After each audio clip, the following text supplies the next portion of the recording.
Hello my dear student, welcome to my study channel Akshay classes. जितने भी विद्यार्थी 11 मार्च को सामाजिक विज्ञान का पेपर देंगे उनके लिए मैं वायरल मॉडल पेपर लेकर के चला आया हूं, जो कि बोर्ड परीक्षा में 100% आने वाले क्वेश्चन है। यहां से 100% प्यारे बच्चों प्रश्न आएंगे और सीधे सीधे छपेंगे। आपको भी बोर्ड परीक्षा में जाकर के 70 में 70 फोड़ करके आना है, तो पूरे इस वीडियो को अंत तक देखिएगा, एक एक बात को समझिएगा प्यारे बच्चों। देखिए, जैसा ही आपको पेपर मिलेगा सबसे पहले आप अपने यहाँ अनुक्रमांक और नाम भरिएगा। उसके बाद मुद्रित पृष्ठों की संख्या जो है आपको मिला लेनी है प्यारे बच्चों। एक एक बात को पढ़ते हैं। 2025 के लिए यह सामाजिक विज्ञान का वायरल पेपर है और इसका कोड 822 डीके है। आप लोग इसे ध्यान से मिला लीजिए। चलिए एक एक प्रश्न को पढ़ते हैं। सबसे पहले हमारा खंड अ आएगा और खंड अ की बहुविकल्पी प्रश्न पढ़ेंगे। पहला प्रश्न है कि निरंकुशवाद का तात्पर्य क्या है, आपको बताना है। ऐसा शासन व्यवस्था जिसमें सत्ता पर जनता का अंकुश होता हो, या ऐसा शासन व्यवस्था जिसमें सत्ता पर किसी का अंकुश नहीं होता हो, अथवा 3 नंबर दिया है कि ऐसा शासन व्यवस्था जिसमें सत्ता पर कुछ व्यक्तियों का अंकुश होता हो, या ऐसा शासन व्यवस्था जिसमें बहुसंख्यक का सत्ता पर अंकुश होता हो। तो देखिए, कुछ व्यक्तियों का सत्ता पर जो है अंकुश होता है, इसे हम लोग क्या कहते हैं, तो निरंकुशवाद कहते हैं। ऑप्शन सी यहाँ से प्यारे बच्चों बिल्कुल सही हो जाएगा। अब प्रश्न संख्या 2 है कि उदारवाद से तात्पर्य है। उदारवाद से क्या तात्पर्य है? ऑप्शन है कि निजी संपत्ति का अभाव, राज्य द्वारा आर्थिक गतिविधियों पर पाबंदी, व्यक्ति को स्वतंत्रता एवं कानून के समक्ष समानता, यही जो है उदारवाद का अर्थ हो जाएगा। ऑप्शन सी बिल्कुल सही हो जाएगा। अब 3 नंबर क्वेश्चन प्यारे बच्चों पढ़ लीजिए कि जलियांवाला बाग कांड में गोलियां किसने चलवाई। तो इसका राइट आंसर क्या हो जाएगा? तो प्यारे बच्चों ये इसका राइट आंसर हो जाएगा कि जनरल डायर ने जो था गोली चलवाया था। तो ऑप्शन डी बिल्कुल यहां से सही हो जाएगा। 4 नंबर क्वेश्चन है कि जर्मनी के एकीकरण के प्रमुख भूमिका किसकी थी? हिटलर की, मुसोलिनी की, बिस्मार्क की, या महात्मा गांधी की। तो इसका राइट आंसर हो जाएगा कि बिस्मार्क की थी। ऑप्शन सी बिल्कुल यहां से सही हो जाएगा। 5 नंबर क्वेश्चन है कि चौरी चौरा कांड कब हुआ, ये आपको बताना है प्यारे बच्चों। तो चौरी चौरा कांड कब हुआ था? 1920 में, 1919 में, 1922 में, 1929 में। तो चौरी चौरा कांड जो हुआ था वो हुआ था 1922 ईस्वी में। ऑप्शन सी यहाँ से बिल्कुल सही हो जाएगा। अब चलिए हम नेक्स्ट क्वेश्चन पढ़ते हैं, क्वेश्चन संख्या 6 की तरफ। तो 6 हमारा आ रहा है कि विभिन्न स्तरों पर सत्ता का बंटवारा क्या कहलाता है? सामुदायिक सरकार, गठबंधन का सरकार, संघीय सरकार, या एकात्मक सरकार। तो देखिए, विभिन्न स्तरों पर सत्ता का बंटवारा क्या कहलाता है? तो संघीय सरकार कहलाता है। ऑप्शन सी यहां से बिल्कुल सही हो जाएगा। अब 7 नंबर क्वेश्चन है कि हिंदी किस प्रकार की भाषा है? राजभाषा है, क्षेत्रीय भाषा है, अल्पसंख्यकों की भाषा है, इनमें से कोई नहीं। तो हिंदी एक राजभाषा है। ऑप्शन ए बिल्कुल सही हो जाएगा। अब चलिए प्यारे बच्चों 8 नंबर आपका क्वेश्चन है कि संविधान के माध्यम से महिलाओं का प्रतिनिधित्व सुनिश्चित किया गया है। तो स्थानीय निकायों में किया गया है प्यारे बच्चों, लेकिन इसका राइट आंसर राज्यसभा और लोकसभा में दोनों में से अभी कोई नहीं हो रहा है, लेकिन ये विवाद की प्रक्रिया है, यहाँ पे थोड़ा सा ध्यान देना है। पहला ही ऑप्शन सही होना चाहिए। अब चलिए 9 नंबर क्वेश्चन है कि नेपाल में राजतंत्र की समाप्ति हुई थी।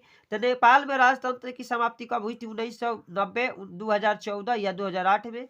तो नेपाल में राजतंत्र की जो समाप्ति हुई थी प्यारे बच्चों 2008 में हुई थी। उसके बाद वहां पर भी लोकतंत्र आ गया था।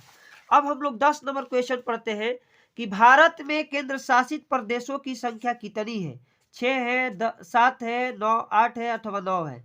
तो भारत में केंद्र शासित प्रदेशों की संख्या जो है प्यारे बच्चों वो 8 है। ऑप्शन सी बिल्कुल सही हो जाएगा। अब हरा सोना किसको कहा जाता है? तो प्यारे बच्चों हरा सोना जो कहा जाता है वो तो प्रायः बांस को कहा जाता है। ऑप्शन के आधार पर छाटिए। प्राकृतिक वनस्पत, घास के मैदान, हरे पेड़, या सघन झाड़ी। तो हरे पेड़ यहाँ पे राइट ऑप्शन हो जाएगा ऑप्शन के हिसाब से, ठीक ना। 12 नंबर क्वेश्चन प्यारे बच्चों है कि जल मंडल का कितना प्रतिशत भाग समुद्री जल के रूप में उपलब्ध है? 95%, 96%, 97.5%, या 98%।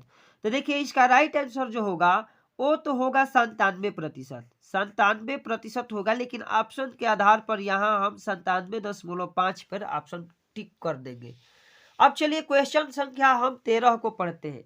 13 नंबर हमारा है कि रबी की फसलों को बोने का समय क्या होता है। आपको बताना है अक्टूबर से दिसंबर तक, मार्च से अप्रैल तक, जून से जुलाई तक, अथवा करके दिया है इधर ऑप्शन डी में कि अगस्त से सितंबर तक।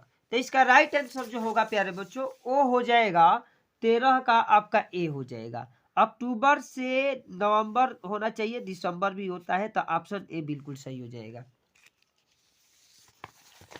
अब चलिए 14 नंबर क्वेश्चन पढ़िए कि कौन सा उद्योग चूना पत्थर को कच्चे माल के रूप में प्रयुक्त करता है। एल्युमिनियम उद्योग, सीमेंट उद्योग, चीनी उद्योग या पटसन उद्योग।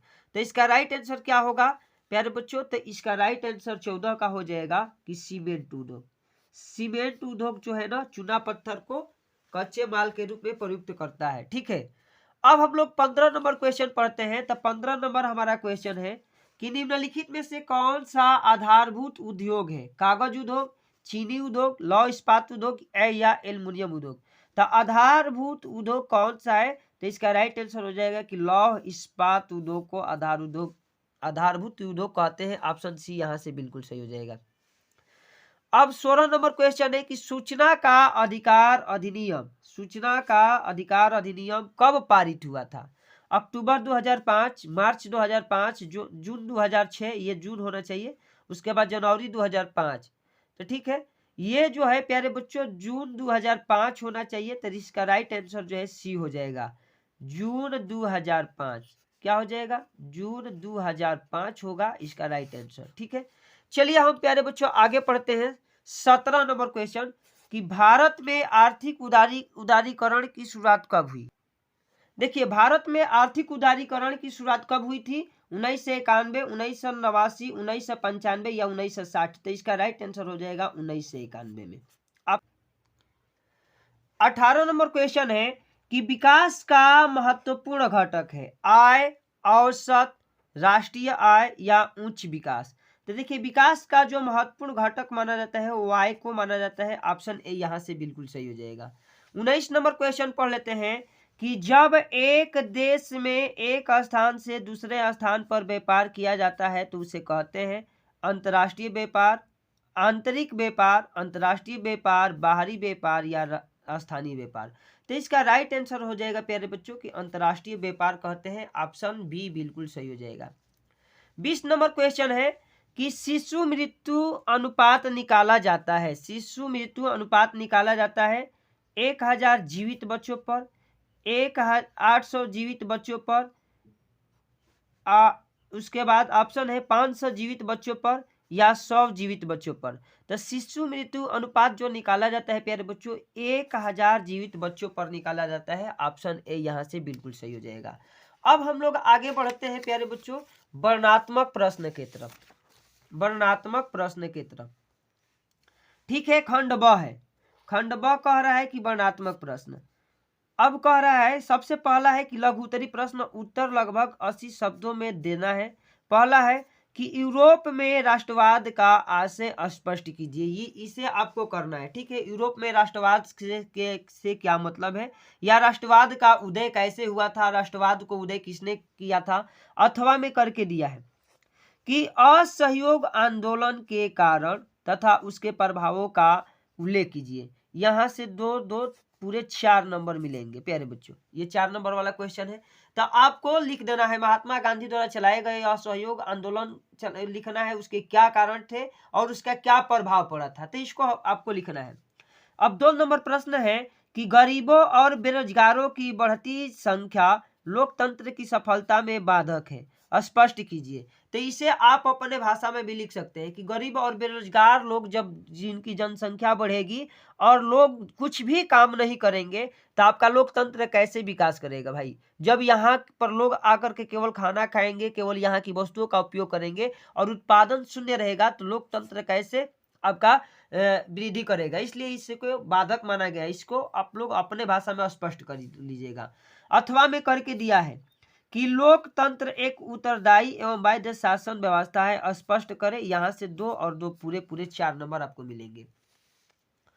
अब 3 नंबर क्वेश्चन प्यारे बच्चों है कि विदेशी व्यापार से आप क्या समझते हैं? भारत के विदेशी व्यापार की किन्हीं 2 विशेषताओं को बताइए। विदेशी व्यापार किसे कहते हैं भाई?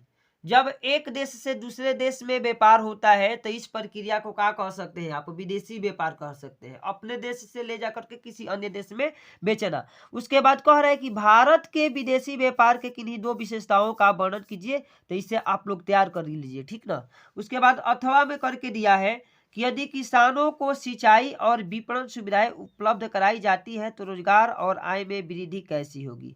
भाई क्यों नहीं होगी? जब किसान को सिंचाई मिलेगा, विपणन सुविधाएं मिलेंगी तो किसान जो है स्वतः कृषि पर अच्छा से अच्छा कार्य करेगा, और जब कृषि का कार्य अच्छा से अच्छा बढ़ेगा तो लोगों को रोजगार भी बढ़ेगा और आय में भी क्या हो जाएगी? वृद्धि हो जाएगी। इस तरह से अपने भाषा में इसको लिखिएगा। पूरे यहाँ से 4 नंबर आपको मिलेंगे। उसके बाद 4 नंबर क्वेश्चन है कि वनों की हानि से क्या आशय है? वनों की हानि से होने वाले किन्हीं 3 प्रभावों का उल्लेख कीजिए। भाई वन से क्या हानि है? जो वनों की हानि से क्या आशय है? यदि वन का हानि होगा, भाई वन को हम लोग काटेंगे तो क्या हो जाएगा? उससे क्या क्या प्रभाव पड़ेगा? पहले तो हम लोगों को प्यारे बच्चों जो है सबसे दिक्कत आएगी वायु की। किसकी? शुद्ध वायु की। उसके बाद जल की। जल की कैसे? वन तो जल नहीं देता है, लेकिन ये आपको ध्यान रखना चाहिए, जब वन रहेंगे तभी वर्षा होगी, ठीक ना। तो वायु की हो जाएगी, जल की हो जाएगी। उसके बाद खनिज संपदा की। खनिज संपदा जो है नष्ट माना जाएगा, ये भी ठीक ना। ये खनिज संपदा कह रहे हैं, प्रकृति वनस्पति संपदा है, ठीक है। खनिज संपदा तो पृथ्वी के जो अंदर से मिलता है उसको कहते हैं।